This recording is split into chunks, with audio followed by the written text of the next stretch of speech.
અંદર આપણે પાઠ 9 આગલા લેક્ચરમાં આપણે જોયું હતું કે ચઢે ઊંચા ચઢાણ, જે આપણે વાત કરી હતી સંગીતા મેડમની અંદર કે સંગીતા મેડમ હતા એને જે સાહસિક વૃત્તિ હતી, જે એને ધ્યેય પ્રાપ્ત કરવા માટે એને જેટલા સાહસ કર્યા એ સાહસ તરફ આપણે આગળ જઈ રહ્યા છીએ.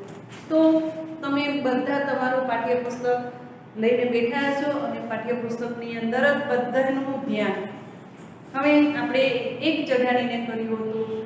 તમને ખબર છે કે એક ચઢાણ છે પર્વતારોહણનું હતું, બીજું ચઢાણ હતું નદીને ઓરંગીને પેલા કિનારે જો. તો ઓડી મોટી નદીને જે ઓરંગીને જે એને સાહસ કરવું પડ્યું હતું, એ સાહસનો જે આપણે વાર્તા હતી એ પણ આગલા લેક્ચરમાં જોઈ હતી કે કેવી ડરાવની જે નદી હતી અને એ નદીને પોતે સર કરીને જ્યારે ઓલી કિનારે જાય છે ત્યારે એની જે મનની અંદર કેવા ભાવ ઉત્પન્ન થાય છે એ પણ તમે જોયું હશે. એ કર્યા પછી એને ત્રીજી વસ્તુ છે તો કે પર્વતારોહણ.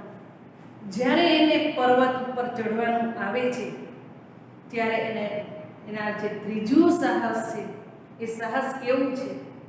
આપણે તો આપણા ઘરમાંથી ખાલી જો રાત્રે લાઇટ બંધ થઈ ગઈ હોય અથવા લાઇટ જતી રહી હોય તો ઘરમાંથી રાત્રે અડધી રાત્રે ઉઠીને આપણે ફરિયામાં પણ આવી શકતા નથી. ઘણા બીતા હોય છે. કોઈ એક જગ્યાએ આપણે કોઈ એમ કે ને અહીંયા તમે જઈ આવો તો પણ આપણે જઈ શકતા નથી. નહીં, કોઈક સાથે હોય તો અમે જઈએ, એટલા ન જઈએ. પરંતુ આ સંગીતા મેડમ તમે જુઓ, સાથે એનું ગ્રુપ છે છતાં એ પોતાના ધ્યેય કેટલા ડરપોક છે, ડરપોક હોવા છતાંય સાહસ કરીને આગળ આવે છે અને એ સાહસની અંદર જ એને સફળતા પ્રાપ્ત થાય છે.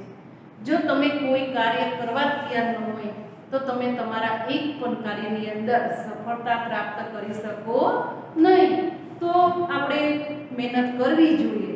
જો તમે એક પાઠ અહીંયા ટીચર તમને કોઈ પણ ટીચર પાઠ સમજાવે અને એ પાઠ સમજ્યા પછી જો તમે સ્વાધ્યાય છે કે સ્વાધ્યાયના પ્રશ્નો આ તે કોઈ પણ વસ્તુ તમે પાકી કરી લો તો એ તમને જ્યારે લેસનમાં આવે કે WRTમાં આવે તો તમે સહેલાઈથી પાકું કરેલું હોય ને ત્યારે તો અઘરું લાગતું નથી અને થોડાક સમયની અંદર તમે WRT પેપર પણ સારું આપી શકો અને માર્ક્સ પણ તમારે સારા આવે છે. તો આ શું દેખાડે છે? તમારી મહેનત. પરંતુ જો તમે પાઠ ભણાવતી વખતે ધ્યાન ન આપ્યું હોય અને ભણાવ્યા છતાં તમે ક્યારે એ પત્તું ખોલીને એની પાછળ જેનું સ્વાધ્યાય છે અથવા વાંચન ન કર્યું હોય અને ડાયરેક્ટ તમે WRTમાં પેપર આપો અથવા કોઈ પણ પેપર આપો, વાર્ષિક ઓકે કસોટીનું કોઈ પણ, તો તમને એ સફળતા તો ક્યાંથી પ્રાપ્ત થાય? પછી એમ કહે ને કે મારે તો લ્યો 25માંથી 8 જ આવ્યા, 25માંથી 5 જ આવ્યા, 25માંથી 2 જ આવ્યા.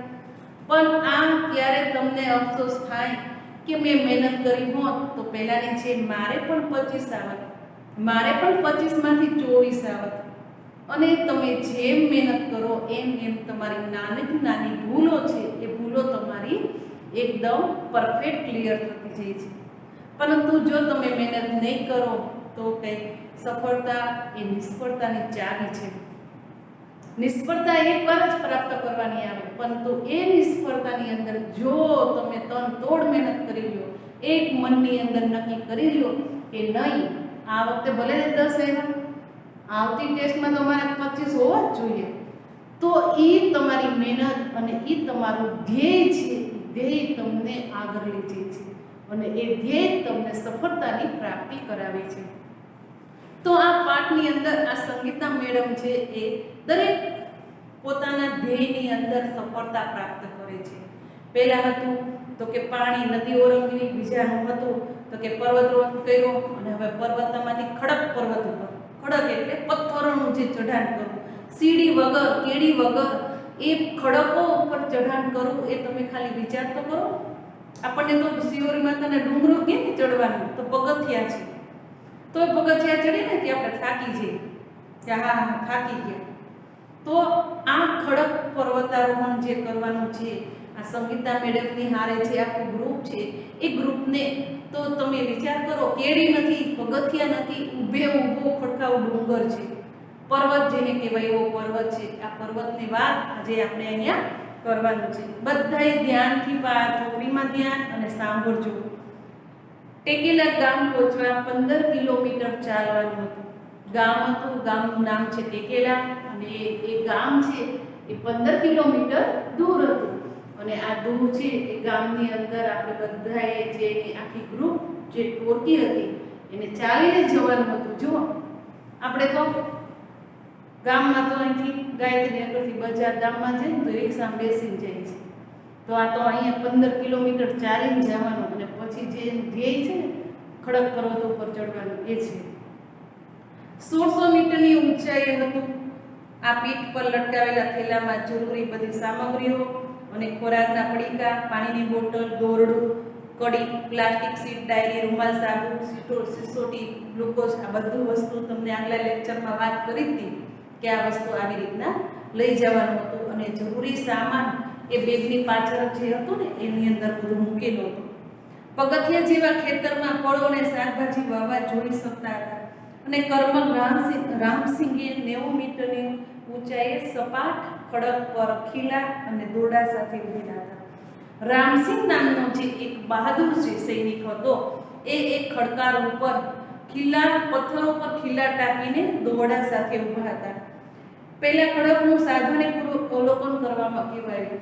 જ્યારે એક ખડકાવ પર્વત ઉપર જ્યારે ગયા ત્યારે રામસિંગે પૂરેપૂરું ધ્યાનથી બધાને કીધેલું કે તમે ચઢાણ કરો ત્યારે તમે ખડકા ઉપર સાવધાનીપૂર્વક પહેલા આખા ખડકાર ડુંગર હતો તેને તમે પૂરેપૂરું ધ્યાનથી સચોટથી એનું નિરીક્ષણ કરી લો, જેથી કરીને કોઈ વસ્તુ તમને આજુબાજુ દેખાય અથવા હાથ પગ ક્યાં રાખવા, કેવા ખડકો ઉપર આપણા હાથ પગ રહેશે અને કેવા ખડકો ઉપર હાથ પગ મૂકવાથી ખડક લસરી નથી જતો ને.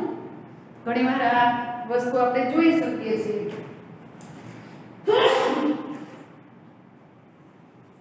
ખડકનું સાવધાનીપૂર્વક અવલોકન કરવા કહેવામાં આવ્યું. અમારા હાથ પગ અને મૂકી શકીએ તેવી જગ્યાઓ ઓળખવામાં આવી.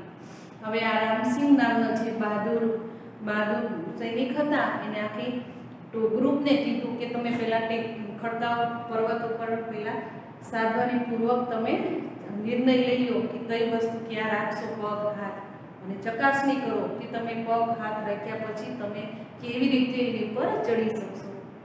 હારમાં પ્રથમ જ ઊભી રહી અને અમારા પ્રશિક્ષકે પોતાની કમરની આજુબાજુ દોરડું બાંધ્યું, કડી બાંધી અને લટકેલું જાડું દોરડું પકડ્યું. આ સંગીતા મેડમ છે હારના પ્રથમ જ ઊભી હતી અને પછી એના ગ્રુપની 9 બહેનો હતું એ 9 બહેનો ઊભી હતી.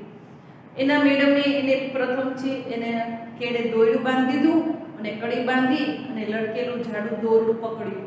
તેઓએ દોડતા હોય તેમ ચડવાનું ચાલુ કર્યું. સંગીતા મેડમને કડી સાથે દોરડું બાંધ્યું ત્યારે એને ઓર્ડર આપવામાં આવ્યો અને જેવો રામસિંગે ઓર્ડર આપ્યો એ ભેગું આ સંગીતા મેડમે દોરડાની સાથે સાથે આ પર્વત ઉપર ચઢવાનું શરૂ કરી દીધું. જેવું મેં મારું પહેલું ડગ ભર્યું અને હું લપસી પડી. હવે જો કોઈ દિવસ ક્યારેય તમે કેડા ન હોય, એક અજાણ્યા પથ્થર હોય ને અજાણ્યું જે પર્વત હોય એ પર્વત ઉપર જ્યારે પેલો પગ મૂકો ને ત્યારે તમારો પગ છે ને એ સ્થિર ન મુકાય, આડો ત્રાસો બાંધો. અને એ જ રીતે આ સંગીતા મેડમે જે પેલો પગ મૂક્યો એટલે એ લપસી પડ્યા અને દોરડાથી હિંચકા ખાવા લાગી. અને કડી સાથે જે દોરડું બાંધ્યું હતું એ દોરડા સાથે એ હિંચકા ખાવા લાગ્યા. ચડતી વખતે મારું શરીર 90 અંશના ખૂણે રાખો, મેં સાંભળ્યું. તમારી પીઠ સીધી રાખો, વાળશો નહીં.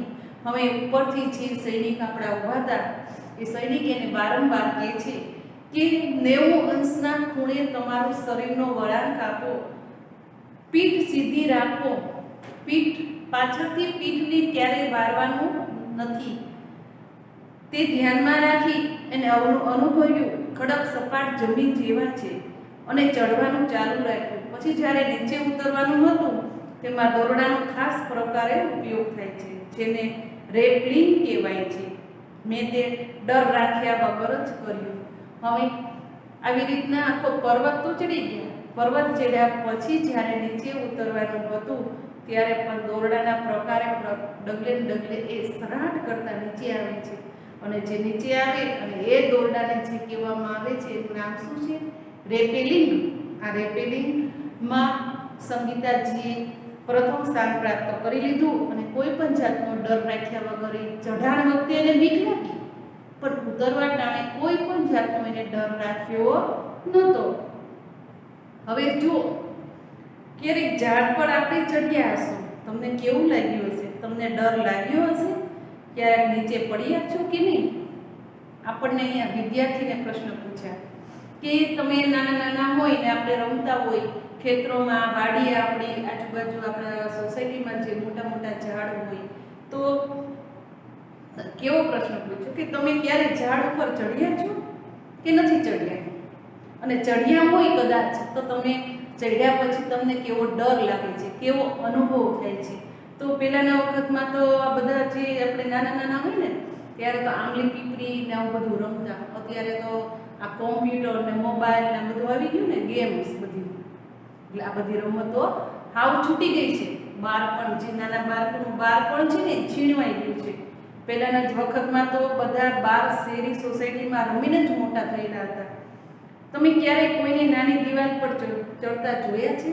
જુઓ, અગાસીમાં તો પગથિયા હોય ને, એટલે પગથિયા થઈને આપણે અગાસી ચડીએ. સ્કૂલમાં એથી દાદરા થઈને આપણે 3-4 માળ ચડી જઈએ છીએ, પરંતુ સીધી દિવાલ કોઈની ચડ્યા છે?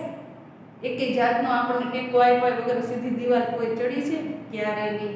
ના ચડ્યા છે ક્યારે? કોઈ નથી ચડ્યું.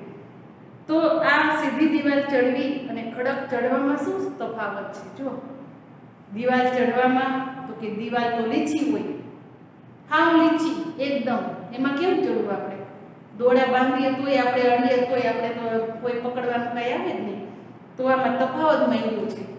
તો કે ડુંગર ખડકોવાળો જે પર્વત છે એની પર શું તફાવત છે? તો કે તફાવત ઘણો બધો છે. તો કે આપણે ખડકાવ ડુંગર ચડીએ ત્યારે પથ્થર છે એ આડા હવરા અંદર બંધાયેલા હોય છે. ક્યાંક ખૂણો પડતો હોય, ક્યાંક ગોળાકારમાં ક્યાંક ખાડો પડતો હોય, ક્યાંક ચોરસ હોય, ક્યાંક લંબચોરસ પથ્થર હોય. તો આ પથ્થરની જે બાંધણી છે ને એ આડી અવળી હોય છે, જેથી કરીને આપણે ડુંગર ચડવા હોય ને ત્યારે ક્યાંક આપણે એનું પકડવાનું, આપણને હાથમાં ખાચા ગલીઓમાં આપણે પકડી શકીએ છીએ પથ્થરને. અને પથ્થર તો પેલા કેવો હોય છે? લીસો ન હોય, ખરબચડો હોય, એટલે આપણે એના પગ ઉપર મૂકીને તો આપણે લસરી ન શકીએ, અને ગમે તે એકના ઓલા પર બીજા ઉપર રાખીને આપણે ત્યાં એનો ટેકો મેળવી શકીએ. ત્યારે દિવાલ તો એકદમ લીચી કે પકડવા જેવું આવતું જ નથી. હવે એક રમૂજી બનાવ છે, પાના નંબર 81 ઉપર બધાયનું ધ્યાન. એક દિવસ સાંજ પડી હતી. ખાન ડોંબીને ભૂખ લાગી હતી. અમારી પાસે કંઈ જ ખાવાનું ન હતું. તે વાડ કૂદીને ખેતરમાં ગઈ. તેને ઝડપથી 2 મોટી કાકડી તોડી અને પાછી આવી ગઈ. તરત જ એક સ્ત્રી પાછળથી આવી અને તેને તેની બેગથી પકડી. તે ખાન ડોંબીને પોતાની ભાષામાં કંઈક કહેવા લાગી. અમે તે શું કરી રહી છીએ તે સમજી શકતા નહોતા. જુઓ, એક દિવસ જે વિદ્યાર્થી ગ્રુપ જેને કહેવાય અથવા જૂથ ગ્રુપ ભેગું થયું, અને આ જૂથને એક દિવસ બધા ભેગા હતા. તો સાંજના સમયે ભૂખ લાગી. તો ભૂખ લાગી એટલે તે વાડીઓમાં આટા તલ્લા કરતા હતા. તો એને ભૂખ લાગી તો બીજી વાડીની અંદર જે કૂદીને ખેતરમાં ગઈ, અને એ કૂદીને જે ખેતરમાં ગઈ અને જેવા ઝડપથી એમાંથી 2 મોટી કાકડી તોડી આવ્યા. ખેતરોમાં તો કાકડીના ઝાડ હતા વેલા ઉપર. તો આ કાકડી તોડીને આવ્યા અને એટલી બધી ઝડપી સ્ત્રી આવી કે જે વાડીના માલિક હતા એ સ્ત્રી એની પાછળ ઝડપથી આવી અને કહેવા લાગી કે એનું બેગ પકડી લીધું કે ખાનબોધી પોતાની ભાષામાં કંઈક કહેવા લાગી. સમજી શકતા નહોતા, પરંતુ વાડીવાળા જે માલિક હતા અને જે આ વિદ્યાર્થી હતી એ બંનેની ભાષા અલગ હતી, એટલે એ શું કહેવા માંગે છે એ પણ સમજી શકતા નહોતા. આ ખાન ડોબી એ મીજો ભાષાની હતી. કેવી ભાષાની હતી? મીજો ભાષાની. તો તેને પ્રયત્ન કર્યો સમજાવવામાં, પણ સમજી ન શકી. હિન્દી ભાષામાં સમજવાનો પ્રયત્ન કર્યો તો પણ ન સમજી શકી. એક પણ ભાષા તે સ્ત્રી સમજતી નહોતી. એટલામાં મારું જૂથ ખૂબ જ દૂર જતું રહ્યું. અંધારું થઈ ગયું. મને લાગ્યું કે રસ્તો ભૂલી ગયા હોય. આમાં આવી રીતના સાંજ પડી ગઈ અને એકાબીજા સાંજ પડતા એવું લાગ્યું કે અંધારું થઈ ગયું છે અને હવે આપણે રસ્તો ભૂલી ગયા હોય એવું લાગ્યું. સાચે જ ડરી રહ્યા હતા. અમારી બેટરીથી પણ રસ્તો જોઈ શકાતો નહોતો. અંધારું એટલું બધું થઈ ગયું હતું કે બેટરી હોવા છતાં એ બેટરીનો પ્રકાશ ત્યાં ઓછો લાગતો હતો. ઠંડી હોવા છતાં પરસેવો થવા લાગ્યો. જો ઘણીવાર અતિ ઠંડી હોય ને તો પણ આપણે બીકને મારે આપણા શરીરમાંથી પરસેવો આપણને ઉત્પન્ન થાય છે. એ પરસેવો શેનો છે? ગભરાટનો. શેનો છે? ગભરાટનો. જ્યારે એ પરસેવો વાતાવરણનો હોતો નથી. વાતાવરણ તો ખરેખર ઠંડુ જ હતું. ઠંડીના દિવસોમાં જે પરસેવો થાય ને એ વાતાવરણ એ શરીરનો પરસેવો છે, ગભરાટનો પરસેવો છે. તો આ લોકોને અંધારું થયું અને બીક લાગવા લાગી અને બીકને લીધે અને આ લોકોને પરસેવો વળવા લાગ્યો. ખાનદોબીનો હાથ જોરથી પકડી રાખ્યો. મેં મોટેથી બૂમ પાડી, તમે બધા ક્યાં છો? મને સાંભળી શકો છો? પર્વતોમાં મારા અવાજના પડઘા પડતા હતા. જો આ ઘનઘોર વાતાવરણની અંદર એ જે કાંઈ બોલે એ કાંઈ બોલે એના પડઘા પડતા હતા. બંને મોટેથી અમારી સિસોટી વગાડવા લાગ્યા. ખાનબોદી અને તેના જૂથમાં જે વ્યક્તિઓ હતા એ મોટેથી સિસોટી વગાડવા લાગ્યા. અમારી બેટરીનો પ્રકાશ ફેંકવા લાગ્યા. કદાચ જૂથને ખબર પડી કે અમે ખોવાઈ ગયા છીએ. દૂરથી સિસોટીનો અવાજ સંભળાયો અને સંકેત સમજાઈ ગયો અને એકાબીજાનો હાથ જોરથી પકડ્યો અને રાહ જોવા લાગ્યા. ખાનદોબીને લાગ્યું કે મારી વાત ચાલુ રાખવી જોઈએ. તેને મિજો ભાષામાં ગીત ગાવાનું શરૂ કર્યું. સમય પછી જૂથના સભ્યોને અમારી તરફ આવતા જોયા અને અમે ફરીથી જૂથ સાથે મળી ગયા. અહીંયા તમને અલગ અલગ કેટલાક નવા કિસ્સા આપ્યા છે. એક પછી એક નાનકડી વાર્તા આપીને તમને અહીંયા કિસ્સા આપ્યા છે. તો આ કિસ્સાની અંદર પેલા પર્વત ચડવાનો, નદી ઓળંગવાની અને ડુંગર ચડવાનો. પછી આ કિસ્સો હતો કે જંગલની અંદર તમે એકલા રહ્યો અને એ જૂથ સાથે રહીને જે તમને ગભરાહટ ઉત્પન્ન થાય છે અને એ ગભરાહટને દૂર કરવા માટે જે સંકેતો તમે આપો છો અને એ સંકેત દ્વારા તમારું જે સાહસ છે એનો આજે આ કિસ્સો હતો. હવે તમારા વર્ગમાં કોઈ એવું છે કે જેની ભાષા તમને સમજાતી નથી. આપણા 40 વિદ્યાર્થીના ક્લાસમાં જુઓ કે કોઈ જ વિદ્યાર્થીઓ હશે કે એકની ભાષા અલગ હોય અને એની ભાષા આપણને સમજાતી ન હોય, અથવા તમારી ભાષા સમજાતી નથી. તમે આ સ્થિતિમાં શું કરવું જોઈએ? અને જ્યારે આપણને 40માંથી એકની ભાષા ન સમજાતી હોય ત્યારે આપણે કેવા ઉપાયો અથવા નિર્ણય લેવા જોઈએ?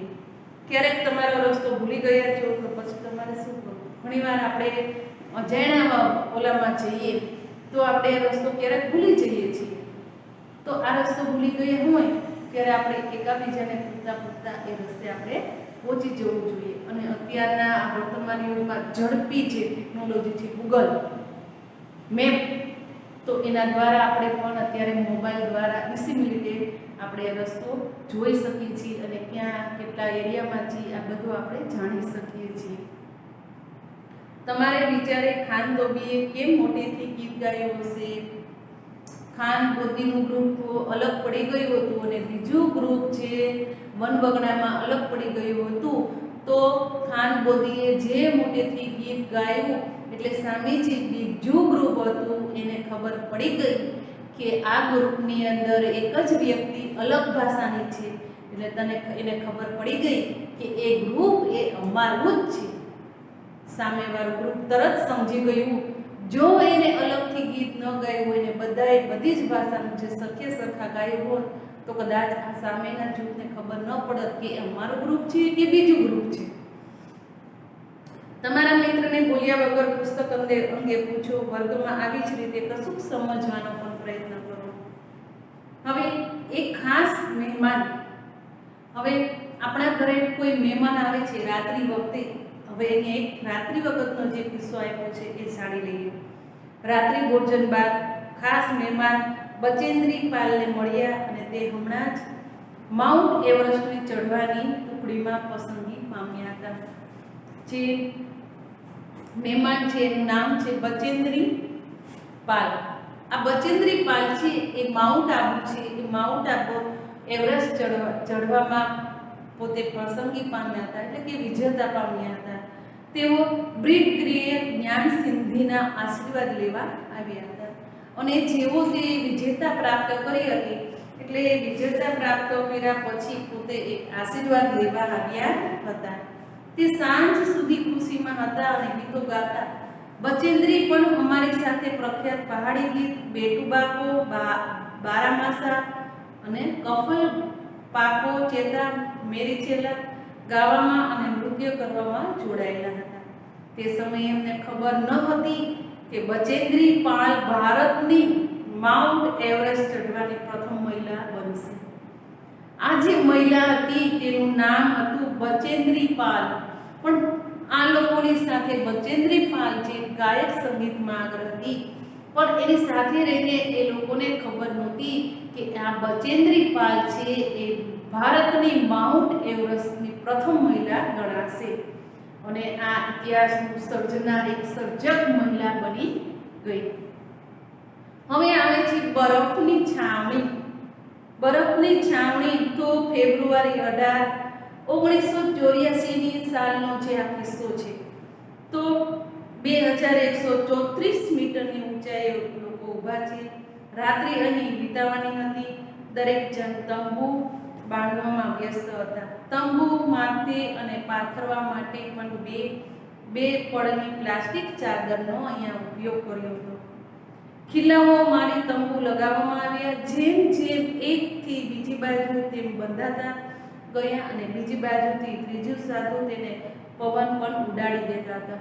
જેમ જેમ આ લોકોને રહેઠાણ રહેવાનું હતું એટલે તંબુ બાંધવામાં આવ્યા અને આ તંબુ છે એ એટલો બધો જોરદાર પવન હતો કે એક બાજુ તંબુ બાંધે તો બીજી બાજુનું જે ચાદરનો ટુકડો હોય છે તંબુનો એ પણ જોરદાર પવનને લીધે ઉડી જાય છે.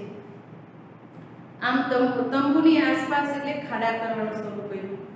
આ કામ કરતા કરતા તેઓને ખૂબ જ ભૂખ લાગી. ચૂલો બનાવી રાંધવા માટે રસોઈ તૈયાર કરી અને રાંધવા માટે લાકડા, પથ્થરો અને અન્ય સામગ્રી તે શોધી લાવ્યા. આપણા ઘરની અંદર રાંધવાનું છે ને તો તમામ પ્રકારની સામગ્રી તૈયાર જ હોય, એટલે આપણે રાંધવામાં કંટાળો ન આવે આપણા મમ્મીને, કોઈને, બેનને, મમ્મીને અથવા કોઈને. પણ પરંતુ કોઈ તમને જંગલમાં મૂકે, કોઈ વેરાન જગ્યાએ તમને એમ કે દાળ ભાત શાક રોટલી અહીંયા કરવાની છે, એવી વસ્તુ ન આપે અને એ વસ્તુ શોધીને જે એ વસ્તુ પહેલાં તો ચૂલો બનાવવો અને એમાંથી લાકડા પડતર લાવી અને પ્રગટાવો અને એ ચૂલા પર જે આપણે રસોઈ કરવી ને, પહેલાં તો અત્યારની સ્ત્રીઓને કોઈ પણ એ જ વસ્તુ ન આવે, તો એ વસ્તુ લાવીને જે વસ્તુ કરવી ને એ જ મહત્વનું છે. એટલે છાવણીની આસપાસનો કચરો ભેગો કરી બેગમાં ભર્યો. ઝડપથી એને સુવાની બેગમાં ગયા અને તેમાં સૂઈ શકે નહીં તેના વિશે ચોક્કસ પણ ન હતી. આરામદાયક હશે કે નહીં, ઠંડી લાગશે કે નહીં. રસોઈનું કામકાજ પતાવ્યા પછી જ્યારે આ આખું ગ્રુપ સુવા માટે તૈયાર થયું ત્યારે આજુબાજુ તમામ પેલા જગ્યાઓ સાફ સફાઈ કરી.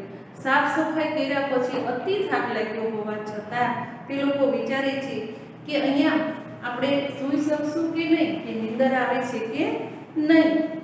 આમ એને ગરમ રહેવામાં મદદ કરે છે અને બધા ખૂબ થાકી ગયા એટલે પડતા વેચન બધા સૂઈ ગયા.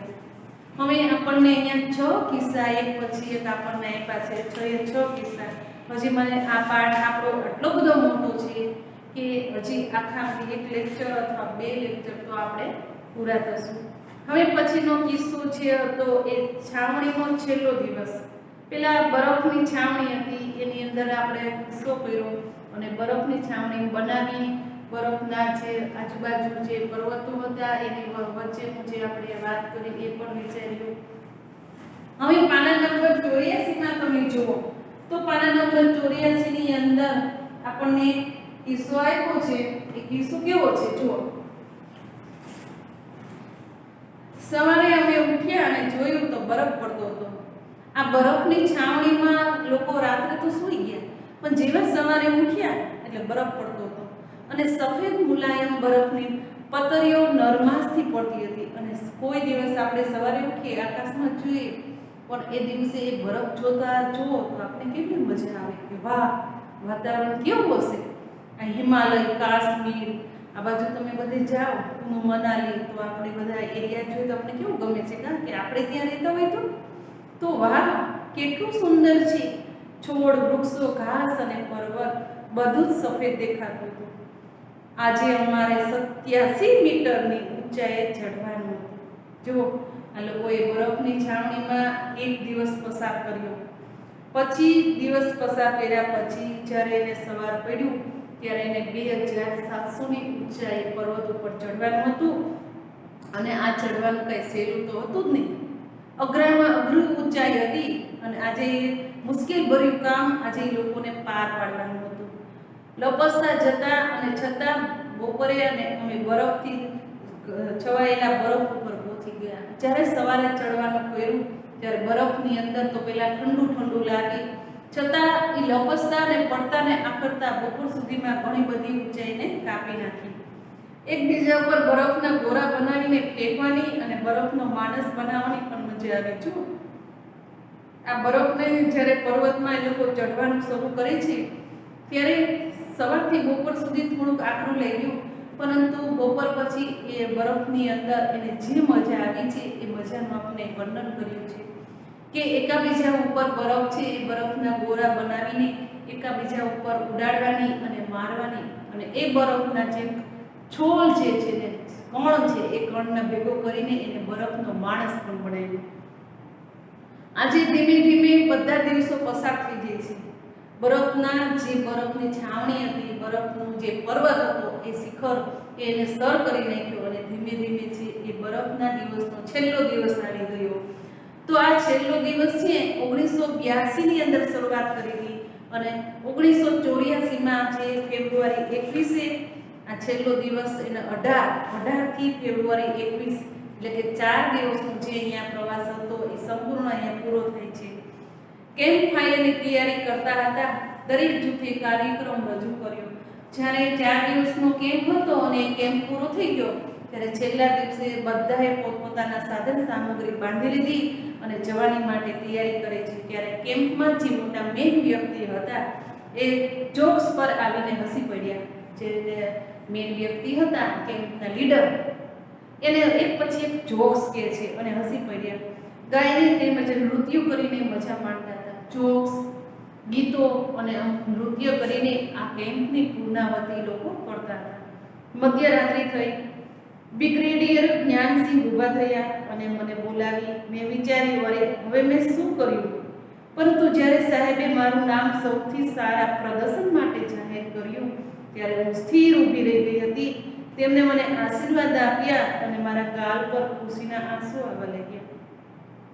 આ કેમ્પ પૂરો થયો, જવાની તૈયારીમાં હતા અને જવાની તૈયારી સાથે સૌ ખુશખુશાલ હતા. ત્યારે એના જે કેમ્પના લીડર હતા એ કેમ્પના લીડરે સંગીતાને બોલાવી અને સંગીતાને જ્યારે બોલાવીને ત્યારે એને થયું કે મારી કઈ ભૂલ થઈ હશે કે મને અત્યારે બધાની વચ્ચે બોલાવી અને ઊભી કરી છે.